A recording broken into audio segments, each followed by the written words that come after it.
Vamos discutir agora o conceito da colunista e roteirista Tati Bernardi, que é a pessoa mais ou menos. Já ouviu falar isso? Sujeito que não é poderoso, não é um intelectual, um de renome, um aventureiro misterioso, que não entende de arte, vinhos e ainda cura queijos.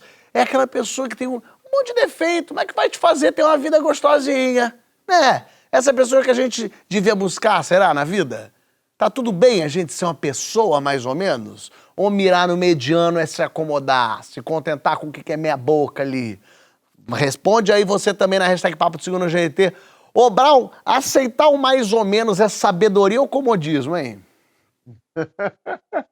Eu acho que isso dá-se por inteligência, porque é necessário você conviver com as diferenças, né? Você conviver até com que você venha a considerar, de um certo modo, uma inferioridade do alcance do que você pensa. Mas isso não significa que a pessoa é menor. Está muito mais ligado à comunicação, né? E esse é um diferente, mas ele não é menor que você ou menor que as ações. Todo mundo merece uma oportunidade e o melhor de tudo é que nós podemos aprender mesmo com essa distância. Um com o outro, quis dizer. Sim, lógico. Mas o quanto o ótimo é inimigo do bom, hein, ô Brown? Quando que a gente tem esse, né, o ótimo é inimigo do bom? Em que momento é melhor? Vamos no bom, vamos no legal, vamos no tá gostoso aqui, que é isso? Que momento que isso pode ser? Entre o ótimo e o bom tem o que é cômodo, né? Então todo mundo quer o fácil, quer a vaselina, né? Todo mundo quer o fácil, quer aquilo que você realmente se contente, né? E eu penso assim, eu penso em ser inteiro, eu penso que esse universo é um universo de compartilhar defeitos também. Nem tudo deva ser a precisão, o certo, né? Porque senão eu estava perdido. A gente falando em escola, eu sou formado pela oralidade. Eu aprendi ouvindo. Quem falava mãe, ou sei lá, só fala de mãe, manhinha, né? E todas essas expressões, ou que eu chamo também de delinguagem, é que faz a formação da pessoa. Então, eu não posso olhar o outro com um distanciamento de considero assim, de inferioridade. Então, ele não é tão bom assim. Eu, por exemplo, não tenho coisas em mim que não são tão boas, né? Mas o que é bom em mim? E o que eu posso verdadeiramente fazer com que esse que é bom em mim seja uma soma, né? E eu posso aprender com outros. Por exemplo, o tribalista. O tribalista, ele termina dentro daquele coletivo, ele pega o melhor de todos e pega também tudo que nós temos de fraquezas e potencializa. Então, eu acredito que um dá a mão ao outro, facilita esse potencializar. E isso instrui. É por isso que a gente tem um amigo, né? Tem um que é mais brincalhão, tem um que é mais sério, tem um que é mais poeta, tem um que é mais filósofo, né? Tem um que quer curar todo mundo, tem um que é religioso, justamente porque precisamos dos saberes, né? Até para formatar um repertório em nós, assim, de uma boa comunicação, sabe? Ô, João, você que é esse pedação de mau caminho aí, essa perfeição em forma de músculos, você se considera mais ou menos de alguma forma em algum lugar? Ah, com certeza, óbvio. Acho que a gente é mais ou menos em um monte de coisa. O que eu acho que é determinante para mim, na minha existência, é não se contentar em ser mais ou menos. Eu sou mais ou menos brigando, né? Nunca mais ou menos aceitando a minha condição de mais ou menos. Eu me lembro que eu descobri... tem uma história que eu nunca te contei, engraçado. Quando eu vim de São Paulo, lá em São Paulo, na agência que eu trabalhava, eu era o mais engraçado, o mais sagaz, tal. Quando eu cheguei no Porta dos Fundos, eu encontrei vocês, eu descobri que eu era um qualquer, que vocês eram os caras geniais, não sei o quê.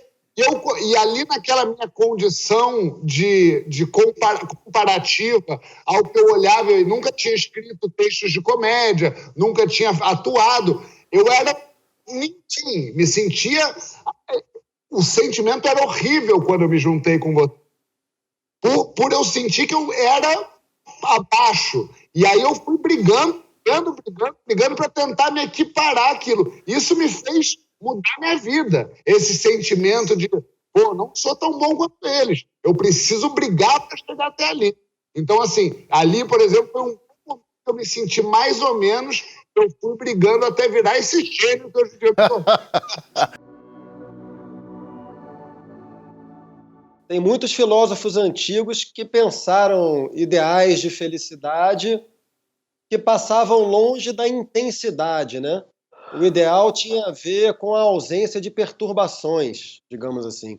Mas eu queria lançar aqui, porque a Tati Bernardi lançou esse padrão do mais ou menos, né? Sim.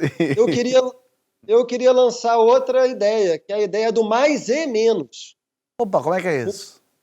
Isso é o seguinte, eu tenho uma convicção longamente formada de que as virtudes e os defeitos de uma pessoa provêm de um mesmo núcleo originário. Então, assim, em geral, a mesma fonte de onde provém as suas virtudes é a fonte de onde provém os seus defeitos. As duas coisas estão muito ligadas. Por exemplo, o veneno e o remédio, né? O veneno e o remédio. Aliás, o veneno e o remédio, em grego, são uma palavra só. Excelente o João ter lembrado, que é fármacon. Fármacon significa ao mesmo tempo veneno e remédio. Então, é exatamente isso. Então, em geral, pessoas que são muito virtuosas, que são excelentes em alguma coisa, que se dedicam à excelência, elas tendem a ser, por exemplo, demasiadamente autocentradas, elas tendem a ser intolerantes com o outro, tendem a ser impacientes, são, sobretudo, autocentradas, o que torna difícil a convivência com elas, né? A gente não está aqui para falar do Emicida, desculpa. Vamos evitar falar do Emicida. Com o tempo, assim, eu acho até que a gente consegue... Sou eu mesmo. Com o tempo, eu acho até que a gente consegue ir dissociando, nos melhores casos, as virtudes dos defeitos. Quando a origem é um acontecimento doloroso, traumático, assim, a gente vai elaborando aquilo, a gente vai conseguindo fazer um trabalho de redução de danos e mantendo o espírito das virtudes e amenizando os defeitos. Mas, em geral, é uma coisa só. Tem uma tragédia, viu, Fábio, isso que eu queria contar aqui, que é uma tragédia lá do Bzão, das tragédias gregas. É uma tragédia do Sófocles, chamada Filoctetes. É uma tragédia pouco conhecida, é uma história maravilhosa. Você, eu acho que vai adorar isso. Filoctetes era um grande guerreiro e ele herdou as armas do Hércules, o arco do Hércules, que era um arco invencível. Tá? O que acontece? Quando explodiu a guerra dos gregos contra os troianos, o Filoctetes foi para a guerra. Ele estava na nau comandada pelo Ulisses. No caminho para Troia, eles pararam numa ilha. E nessa ilha, o Filoctetes foi mordido por uma serpente. Essa mordida infeccionou, causou uma ferida horrorosa, e o Filoctetes ficava urrando de dor, e a ferida era nojenta, fedia horrores, e aquele espetáculo degradante foi tirando o moral da tropa que estava indo combater em Troia. O Ulisses, o que ele fez? Combinou com os demais marinheiros que eles iam parar numa ilha deserta, onde eles expulsaram o Filoctetes do barco e largaram ele numa ilha deserta. Filoctetes sobreviveu por 10 anos nessa ilha deserta. Eita. Nesse meio tempo, os gregos começaram a perder a guerra, estavam perdendo a guerra. Morreu Ajax, morreu Aquiles, que eram os maiores guerreiros gregos.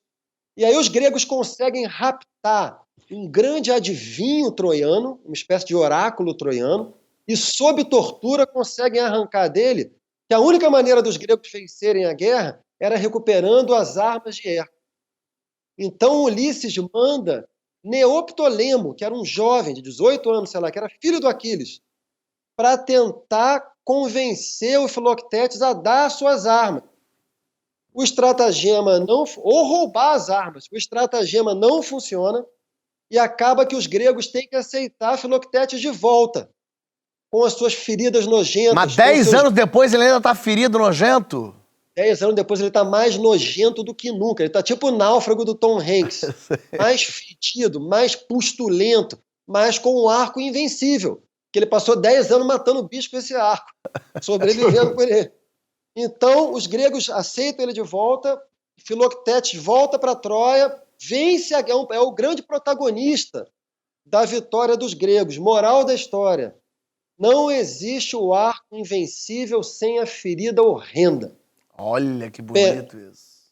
PS final e enigmático: depois de vencer a guerra, Filoctetes cura a ferida. Vem cá, Maju Coutinho, uma puta de uma jornalista boa, ela tropeça num negocinho, fala, ih, sacaninha.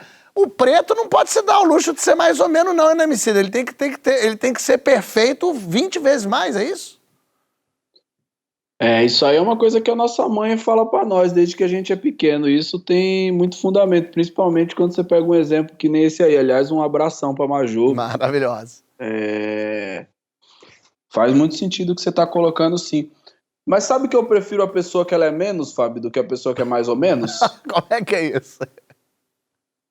É porque eu acho que a pessoa que é menos e tá em paz, ela já não me cria expectativa, entendeu? A pessoa mais ou menos, às vezes, ela tem mais confiança do que capacidade. Aí você cria uma expectativa em cima dela e aí você vê que não vai chegar aquele mais, ela vai ficar naquele menos e a sua esperança é desperdiçada. Então, eu acho que a gente tem que aprender a se relacionar em paz com o menos e com as pessoas que pacificaram sua relação com o menos, porque isso aí é uma sabedoria profunda, entendeu? É uma tranquilidade que a pessoa está levando a vida dela ali e entender que aí a gente vai de encontro com uma coisa que nosso mano Chico acabou de falar.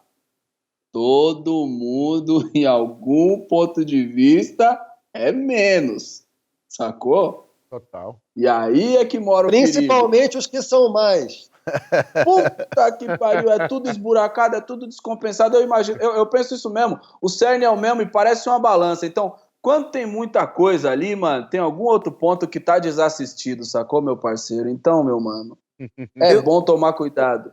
Por isso é que eu prefiro logo o menos, Fábio. Me traz o menos, que o menos eu já vou conversar com ele na humildade aqui. Eu já tô livre também pra dizer que em algum aspecto eu também sou menos, tá ligado? E tá tudo em paz. Agora, esse negócio de pacificar, o mais ou menos aí é foda, mano. O mais ou menos, ele é o menos que não sabe que é o menos. Esse é um perigo, mano. Esse é o piloto do avião que derruba a nave. Afinal, Emicida, menos é mais, né? Menos com menos é mais, hein? Também tem isso. Esse João Vicente parece que fez um curso de Haikai, ele vem com uma punchline, tá? Acabou. Pra mim, acabou o bloco.